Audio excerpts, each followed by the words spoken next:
Hi friends, welcome to Bio Assamese YouTube channel.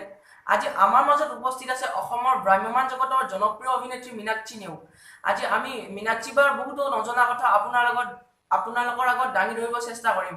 তো বলক আজি আমি ভিডিঅ'টো আৰম্ভ কৰোঁ। আপোনাৰ ব্যস্ততা মানুহবোৰ আমাক এইখিনি সময় দিয়াৰ কাৰণে অশেষ ধন্যবাদ। আজি আপোনাৰ বায়োগ্ৰাফিখিনি আমি অসমৰ ৰাইজৰ আগত দাঙি ধৰিব চেষ্টা কৰিম।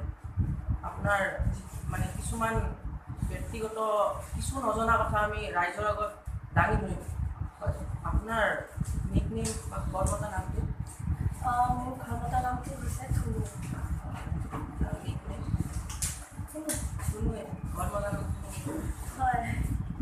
আপোনাৰ ঘৰ ক'ত মানে বৰ্তমানৰ দিশত? মোৰ ঘৰ হৈছে যোৰহাটত।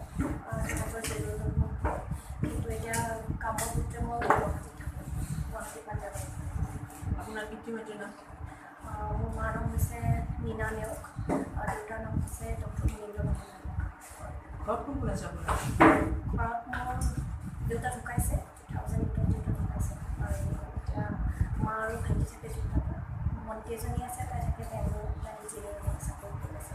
আৰু বাইদেউ আছে, বাইদেউ যোৰহাটত বিয়া দিছে। ভাগিন এটা আছে। আপোনাৰ ডেট অফ বাৰ্থটো? মোৰ 7 ডিচেম্বৰ। জন্ম ক'ত হৈছিলে? জন্ম মোৰ যোৰহাটতে জন্ম। এতিয়া শিক্ষাৰ মাজলৈ আপোনাৰ স্কুলীয়া জীৱনটো ক'ৰ পৰা আৰম্ভ হৈছিল?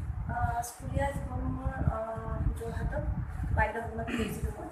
তাৰপিছত কলেজ আছিলে JV জগন্নাথ বিদ্যালয়। কলেজ আপোনাৰ কলেজৰ পিছত আপুনি কিবা নাই, মই পঢ়াত খুব বেছি আগ্ৰহ থকা ষ্টুডেণ্ট নাছিলোঁ। সৰুৰে পৰা মই সৰুতে খেলিছিলোঁ লন টেনিছ, প্লেয়াৰ মোৰ খুব মন আছিলোঁ। তাৰে পাছত ডান্সৰ জগতৰ লগত মই খুব ওতঃপ্ৰোতভাৱে জড়িত হৈ পৰিছিলোঁ। মই ক্লাছিকেল ডান্সৰ আছিলোঁ আচলতে। মই সৰুতে সত্ৰীয়া শিকিছিলোঁ, ভাৰতনাট্যম শিকিছিলোঁ, কিন্তু মোৰ একো কমপ্লিট কৰা নাই দেই। মই চব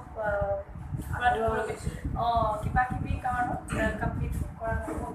তো সেনেকৈ নাচৰ লগত জড়িত হৈ আছিলোঁ। তাৰে পাছত শিক্ষাৰ ক্ষেত্ৰত মই অকল গ্ৰেজুৱেশ্যন কৰিলোঁ। মোৰ মেজৰ চেজৰ নাছিলে, মোৰ পঢ়াত খুব বেছি আগ্ৰহী ষ্টুডেণ্ট নাছিলে। আপোনাৰ স্কুল বা কলেজৰ এটা তিতা মিঠা অভিজ্ঞতা?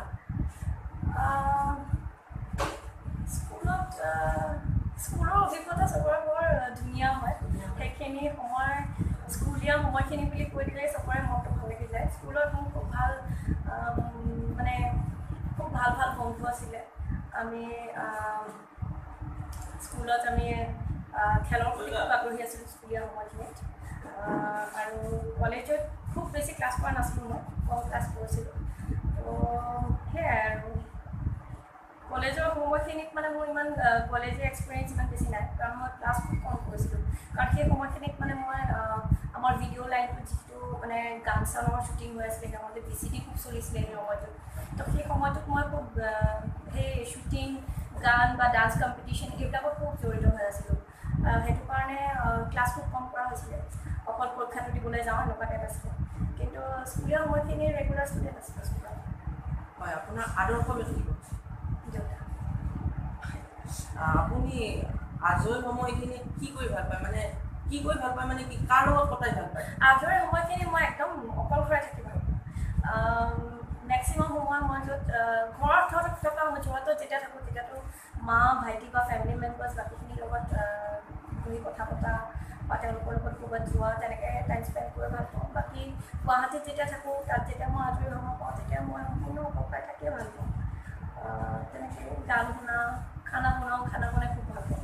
তো সেয়া সকলোৱে জীৱনত কি বেষ্ট ফ্ৰেণ্ড থাকে? আপোনাৰ নিশ্চয় আছে।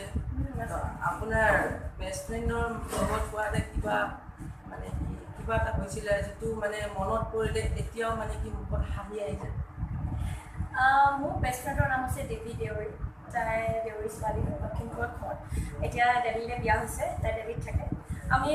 মই যেতিয়া প্ৰথম গুৱাহাটী আহিছিলোঁ, গুৱাহাটীলৈ আহোঁতে আমি একেটা হোষ্টেলৰ হোষ্টেলমেট আছিলোঁ, ৰুমমেট নহয়। কিন্তু ফাৰ্ষ্ট ডে আমি লগ পোৱাৰে পৰা আমি একেটা একেখন বেড শ্বেয়াৰ কৰাৰ নিচিনাই হৈ গৈছিলে আমি বহুত দিন একেলগে থাকিছিলোঁ তাৰপিছত ৰুম ল'লোঁ তেতিয়াও আমি একেলগে থাকিছিলোঁ মানে তাই মোৰ ফেমিলি মেম্বাৰৰ নিচিনাই মানে এনেকুৱা নহয় যে অকল ফ্ৰেণ্ড তাই মানে মোৰ বাইদেউ ভণ্টিৰ নিচিনা এটা ৰিলেশ্যন মোৰ তাইৰ লগত তো বেষ্ট ফ্ৰেণ্ড বুলি ক'লে তাইৰ কথাই মনলৈ আহে আৰু তাইৰ লগত বহুত ধৰণৰ এক্সপিৰিয়েঞ্চ আছে মোৰ ভাল বেয়া চব মানে তাই মোৰ কাৰণে এনেকুৱা এজন মানুহ মানে যাৰ পৰা মই একো লুকুৱাব নালাগে মই যি কৰোঁ মই তাইৰ অপেনলি কৈ দিব পাৰোঁ মই লাকি যে মোৰ লাইফত এনেকুৱা এটা মানুহ আছে ভাল লগা তাৰমানে কি এটা সময়ত এটা ভাল লগা সময় আছে এতিয়াও মনত পেলাই হাঁহি উঠে মানে কি ভাল লাগে এইটো কাম কৰিছিলোঁ আমিও